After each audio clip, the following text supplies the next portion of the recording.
Ребят, всем привет, с вами Алексей Костылев и рядом со мной Витя, это наш новый игрок по дисциплине CSGO, и сегодняшнее наше интервью пройдет на украинском языке, потому что Витя в быту разговаривает на українському язикі.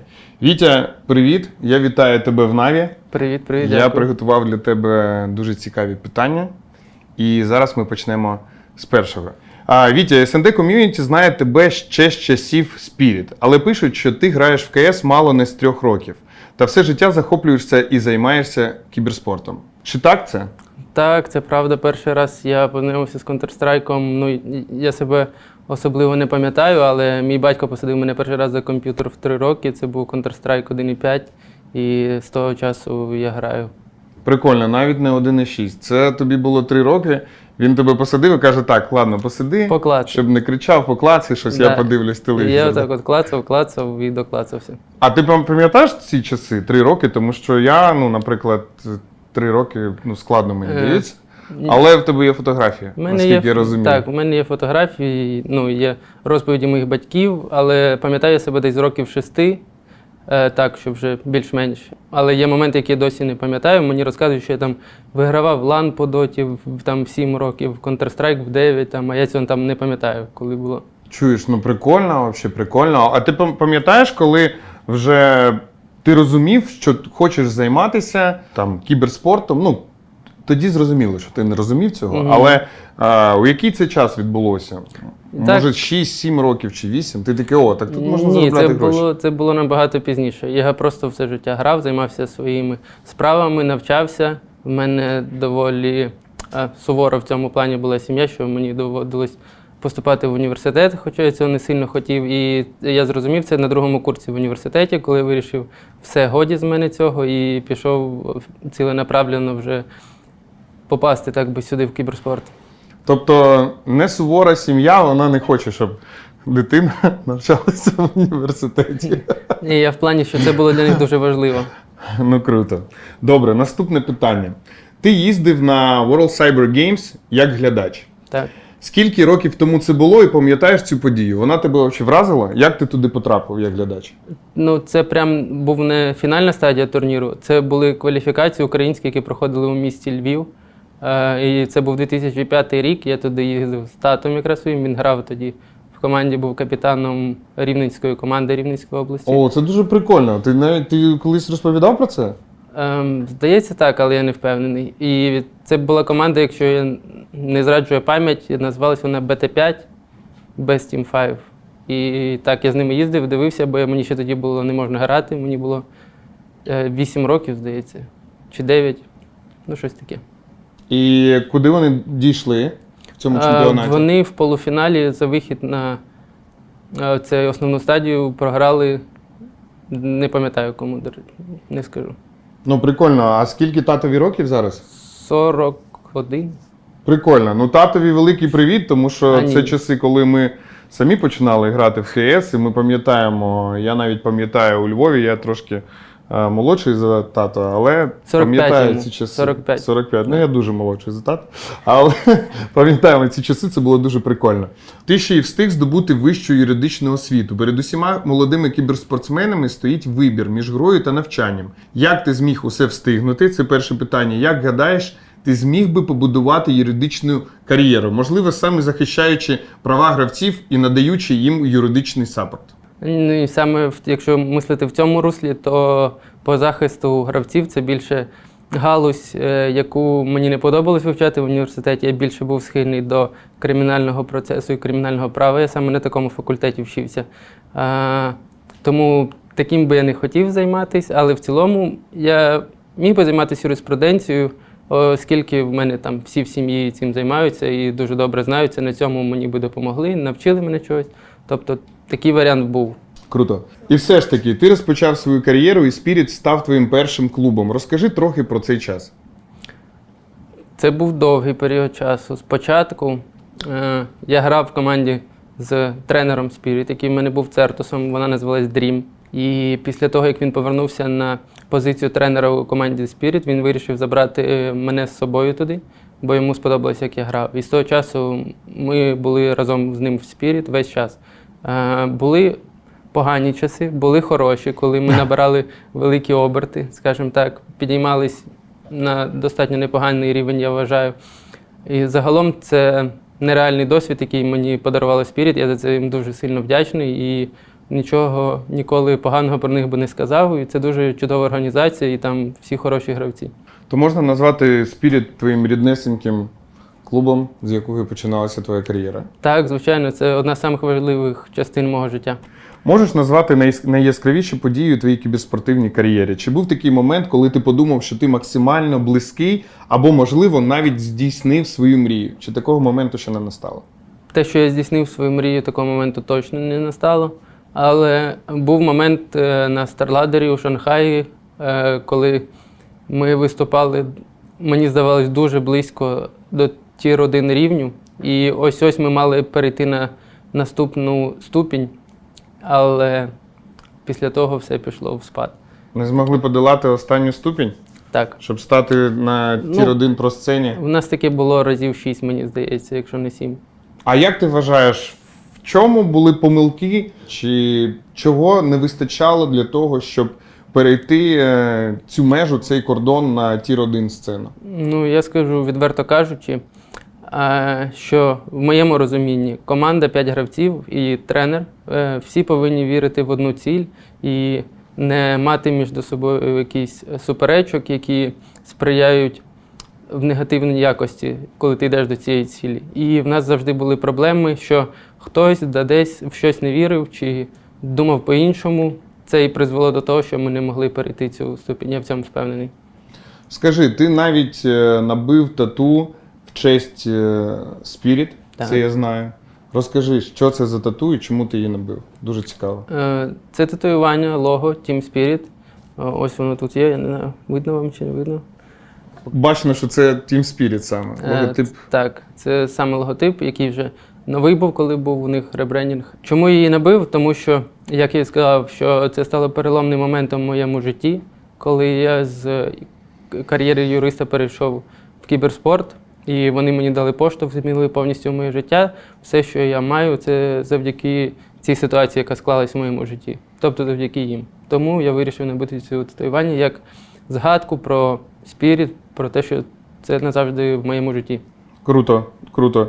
Як розвивалася твоя кар'єра після того, як ти пішов з цієї організації, і як ти потрапив до Mad Lions? Спочатку я, після того, як пішов в Spirit, вирішив, що цей етап вже пройдений. Я пограв мікси, поїздив, мене покликали там на турніри в Саудівську Аравію, ще кудись. Був на турнірі 2х2 в Хельсінках, його виграв. В Саудівській Аравії теж виграв цей турнір. І після цього мені написав тренер Mad Lions Кубен, всім добре знайомий, і запропонував мені поспілкуватись. Після того, як ми з ним поспілкувались по душам, скажімо так, він вирішив мене запросити, щоб я грав з хлопцями. І з того моменту я в Mad Lions, в принципі. Ми не бачимо великої кількості російськомовних гравців у європейських командах. Як ти гадаєш, з чим це пов'язано? Чи лише з мовним бар'єром? Якщо бути чесним, я вважаю, це пов'язано з тим, що російські гравці в основному погано розмовляють англійською. І це мовний бар'єр все-таки, а так би з цим не було проблем. І, можливо, вони навіть не намагаються її якось вивчити чи до цього піти.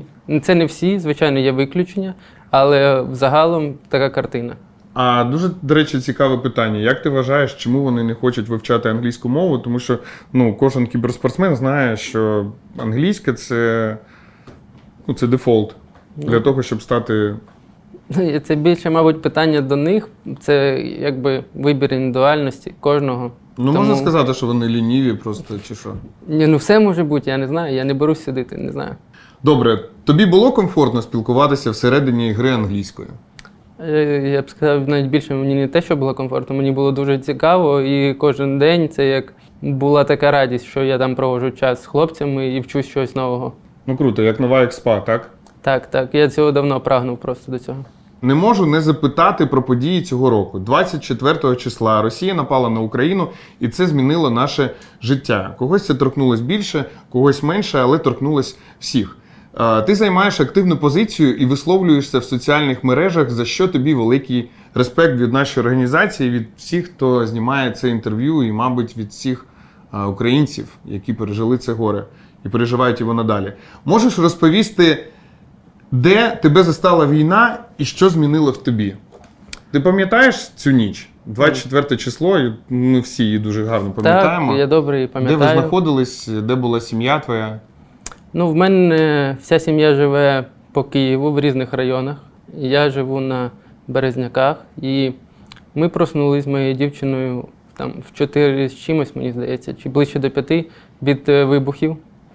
Не зрозуміло, що відбувається. Я беру телефон, там вже куча дзвінків від всіх рідних, батьків. Ми всі зізвонились разом, швидко прийняли рішення з'їхатись до одної квартири моєї мами. Склали речі швидко, що треба було саме необхідне.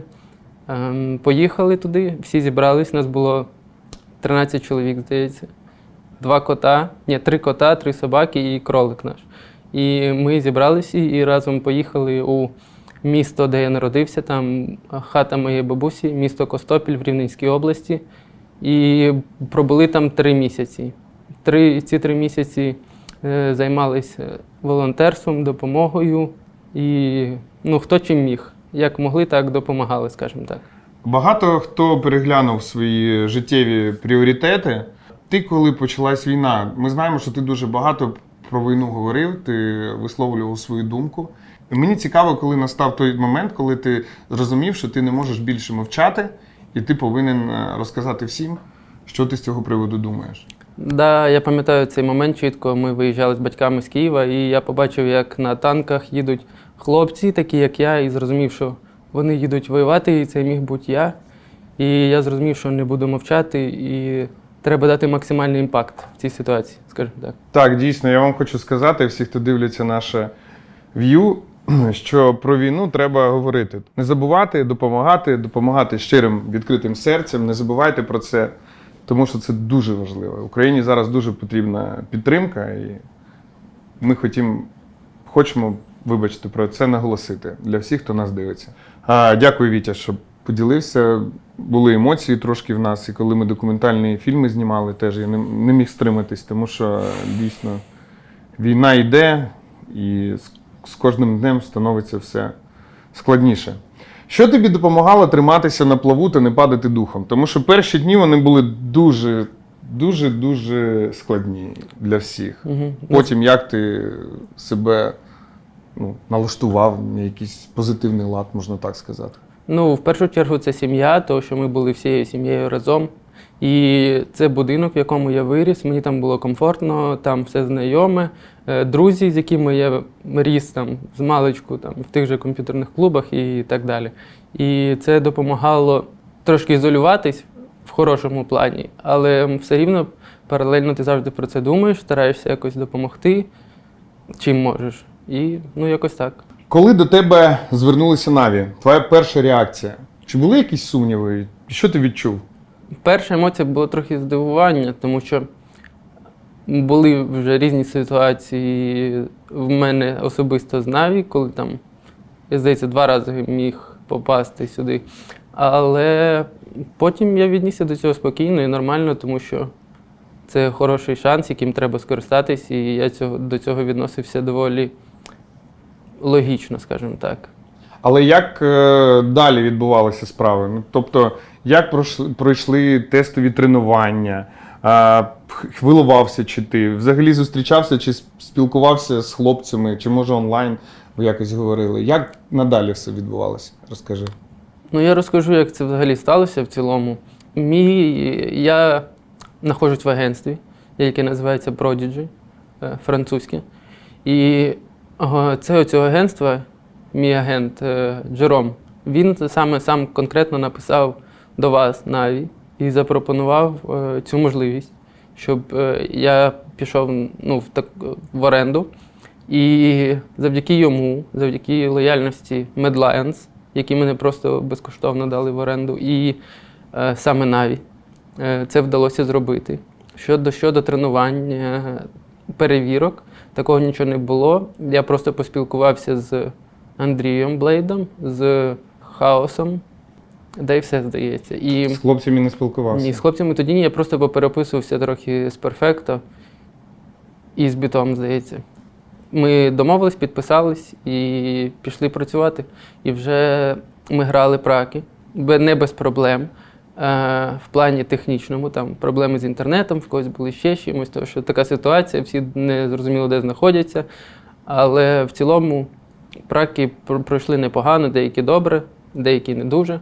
Але робоча обстановка і працюємо за цей короткий проміжок часу. Сподіваюся, що вдасться максимально дати імпакту, який можна. Публіка дуже тепло прийняла цю новину. Ти написав у Твіттері, що для тебе це величезна можливість. Що саме ти мав на увазі, коли писав це?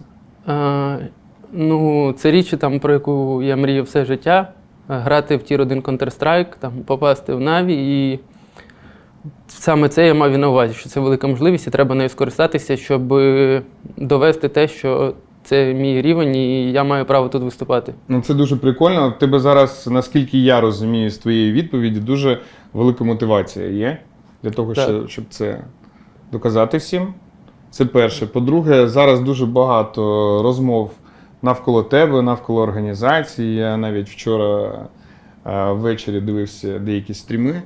Хтось каже, що нащо ви його взяли, а хтось каже, що ви докупалися до хлопця, він дуже гарно грає. І навіть і наші гравці казали, я бачив і журналісти. Це буде на тебе тиснути? Чи ти вже відчував такий тиск, коли починав свою кар'єру? Тому що це складно. Всі гравці кажуть, що всі через це проходять, і ми це бачимо. Я брав не одне інтерв'ю і знаю, як це.